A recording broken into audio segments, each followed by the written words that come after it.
কি করলে একটি সুন্দর ইসলামিক ফ্যামিলি গঠন করা যায়। একটা সুন্দর ইসলামিক ফ্যামিলি গঠন করার জন্য প্রথম যে কাজটি করতে হবে তা হলো একজন উত্তম স্বামী অথবা স্ত্রী নির্বাচন করা। এটা প্রথম কাজ।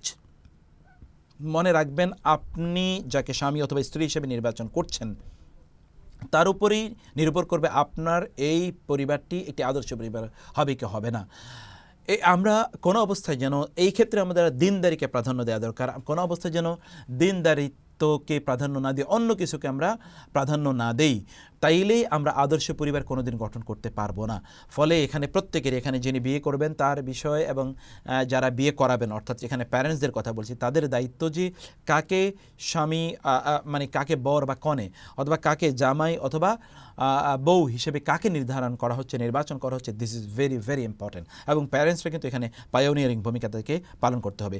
2 নম্বর যে বিষয়টি বলতে চাই তাহলে যে আপনারা আদর্শ পরিবার গঠন করতে হলে আপনারা যাদেরকে নিয়ে পরিবার গঠিত হয়েছে, অর্থাৎ নিউক্লিয়াস অফ দিস ফ্যামিলি, সেখানে স্বামী এবং স্ত্রী, তারা নিজের আদর্শ হতে হবে। সেই আদর্শ কিসের উপর ভিত্তি করে?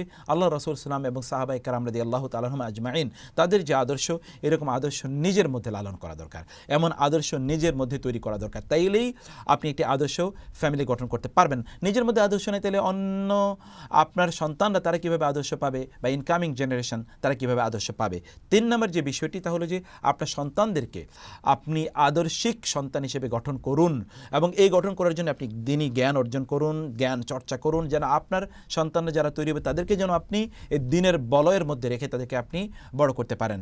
ফলে আপনার ফ্যামিলি জুড়ে, গোটা ফ্যামিলিতে দিনের প্র্যাকটিস থাকা এটা খুবই গুরুত্বপূর্ণ।